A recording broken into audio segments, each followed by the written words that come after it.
What's up, ladies and gentlemen? Welcome back to The Good, The Bad and The Stupid. It's Monday, the 11th of January. I got it right that time. You wouldn't believe that I've tried to say that 10 times and I've just got it right, so we're going to keep rolling. The other 10 times I've swore, cancelled, gone back to the beginning, and we're off at the races. I didn't have to tell you any of that, but this is behind the scenes, you see. It's not as seamless and as professional as I make out. It's Monday, the 11th of January. There you go. I did it twice. What was wrong with me? Who knows? I had a tongue twister. I'll have to start doing some of those tongue or those elocution lessons or exercises before I get started. Tongue twisters and whatever. Things that you do in the theatre before you go on the show, before you do the theatre show. You do a lot of exercises, warm your mouth up, warm up your vocal cords, and do a lot of tongue twisters and stuff like that. So anyway, I'm filling time because there's not much news to talk about. Although, saying that, there's loads of news to talk about, and it's all fucking Donald Trump, isn't it? It's all Donald Trump and the mad men that stormed the Capitol building. They're all under arrest now, or a lot of them are. There was all buzzing before. There was all like with the feet up on the desk, carrying the ornaments, nicking stuff, smiling for the cameras. And now there's photos of them in orange jumpsuits, staring at the camera with the mugshot photos where they're not looking as happy as they did before. Anyway, you got to take the rough with the smooth. If you're gonna put yourself on fucking candid camera, you got to expect to fucking get caught. Surely, all the police had to do, all the FBI had to do was say, all these people have been putting photos, because they was all putting them on social media, going, check me out in the office, check me out in Nancy Pelosi's office. In Nancy Pelosi's drawers, and I mean her office desk drawers, not anything more sinister than that. But yeah, so they put it on social media. So all the FBI said was shop them in. Anybody who's not like a Republican or not hardcore fucking far right enthusiast, just dob them in. Tell us what the names are, and that's what happened. And they all got caught. Anyway. There you go. Donald Trump isn't going to be coming to your rescue, unfortunately. So that's where they fall out of favour then with their leader, when they start going, oh, he'll help us out, he'll tell us, he'll get us out of prison and that, and they go, no, nothing to do with me. You should never have done that. He's distancing himself from it already, so he don't go to prison for causing a coup. Anyway. But on better news than that, Bez out of Happy Mondays has got an exercise video class on the go. Exercise classes. I don't think he's like trying to get... Basically, there's a video on him getting fit, and you can follow it and get fit along with him or have a laugh at him. As he busts some yoga moves and gets put through his paces. All he should do is just put some music on, and do his mad dance off the when he's on the stage. That's enough to fucking lose enough weight. But I guess that's his work. That's been at work, isn't it? He's not going to do that. Why is it? He's not going to do that for you and just dance on the stage. It's going to kill it for when he is on the stage. So anyway, if you want to follow along to that, he's funny anyway, and he's funny as fuck. Him and Sean Ryder. He's got a Facebook page, and some of the things he puts on there are just hilarious. He just has a laugh. There's nothing better than making money. He's probably making money out of it. There's nothing better than making money out of just having a laugh. I don't, unfortunately, even though I'm just having a laugh here with you. I don't make any money out of it. I'm doing it for free. I'm doing it for nothing. I'm doing it out of my own spare time. Not really. Oh, I am. But I'm not getting any reward.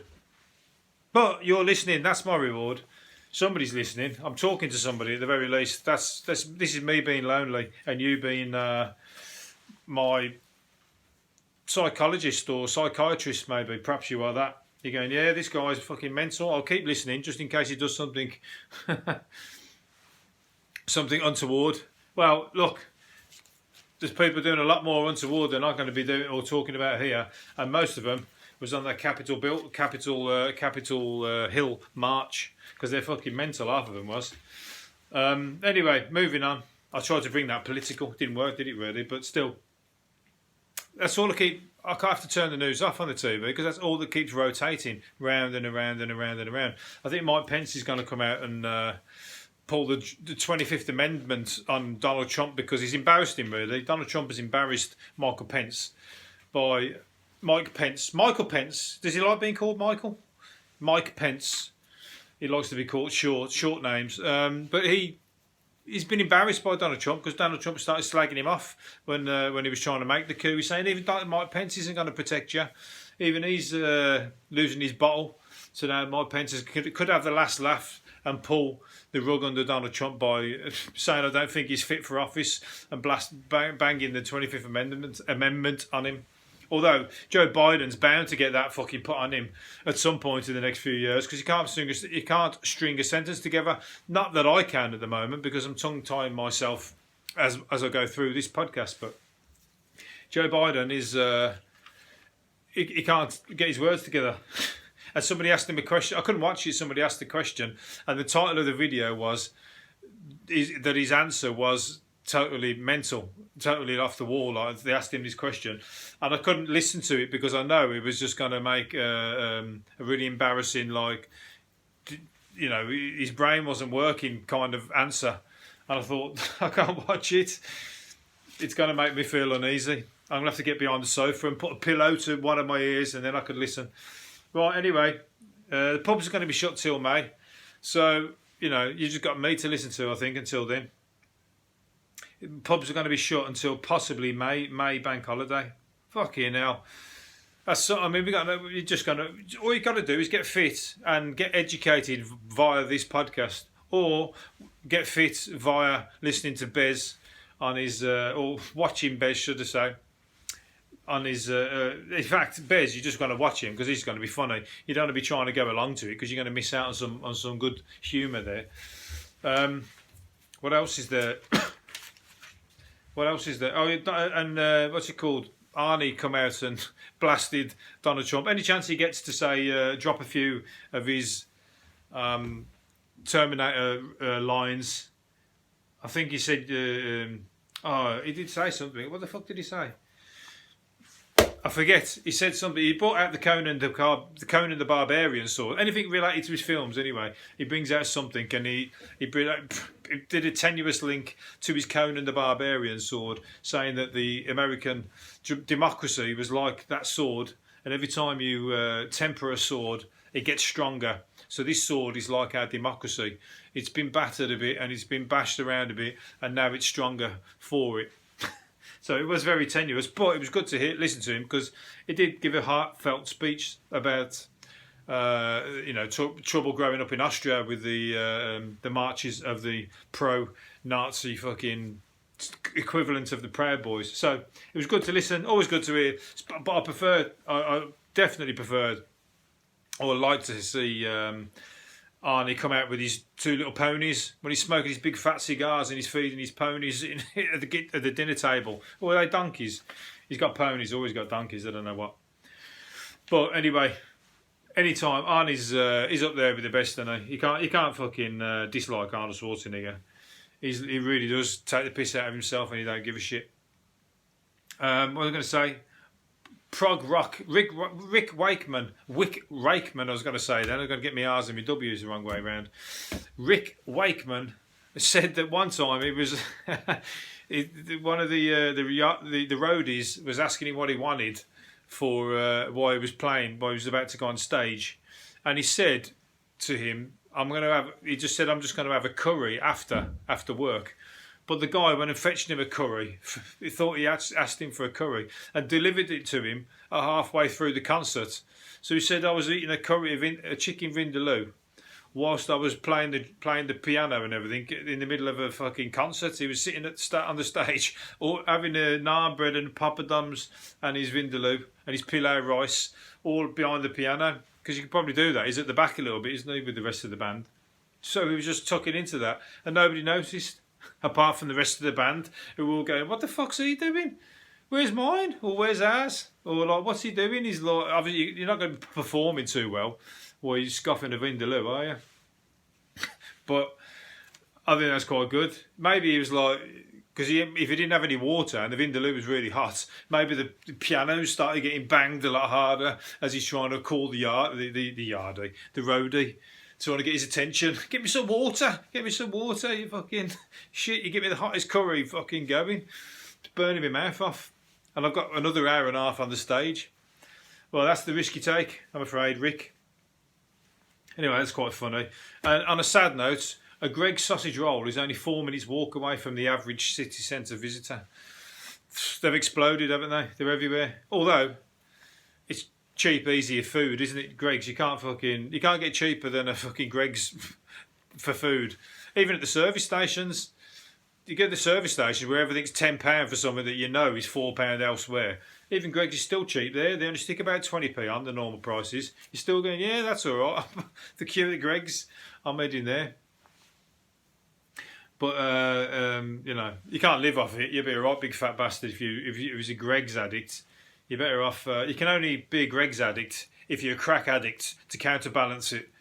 Because you're not going to be a Greg's addict and be a fitness fanatic. So you're going to be all unhealthy. If you're a Greg addict, you can be a drug addict because you're getting the cheap eats, and then you can send the rest of the money to your drugs, buy the drugs, and then you're trying to do the balance, ain't you? You've got to have something to eat at the very least before you get your fucking drugs inside you. So £1 on a sausage roll, £20 on heroin. Is that you? I doubt it. You'd be listening. If that was you, you wouldn't be listening to my podcast. This is for the educated and the sophisticated. That's the only people who come to this podcast. That's you. If you're listening, that's you. Right, last one I'm going to do, I think. Oh no, last two. Amazon customers were advised to pair Bollock's cream with a sandwich maker. I've not read any of these, as you might guess. With a sandwich maker in a bizarre algorithm match.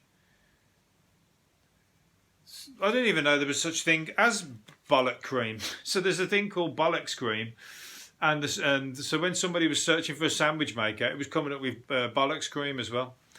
So is somebody searching for Bollock sandwiches? How is it connected, the two? I don't know. Dr. Ball's fresh Bollock cream.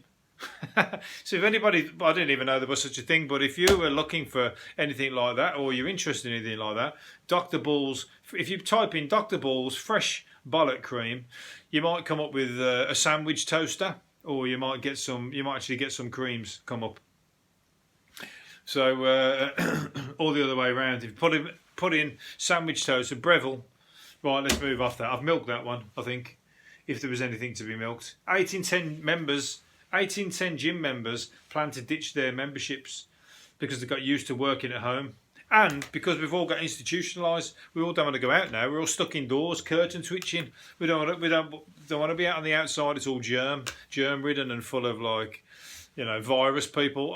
I was running through the park actually this morning, jogging. That is, not running away from anybody. I hadn't nicked anything, but I was running through the park, and a bloke I was coming near stuck his arms out like an airplane. He was walking his dog, and he stuck his arms out like an airplane. And I thought, what's he doing? And then I clicked on that he was making me keep my distance from him because although I was going to anyway, but he stuck his arms out like an airplane to make me not keep his COVID distance. But unfortunately, mate, you haven't got Mr. Tickle arms. You've got you need 2 metres, which I did keep anyway. But your arms are only about 1 metre long anyway, so. But he pulled a right funny face. He obviously thought I was going to come right into his territory. So anyway, you got to keep yourself safe, I suppose. Anyway, but I was breathing heavily, coughing and spluttering in his direction. So I kind of get it in the end. Right, I'm going to leave it there, I think, and possibly I will because I've got nothing else to do another one tomorrow. So maybe I'll see you then. See you, bye.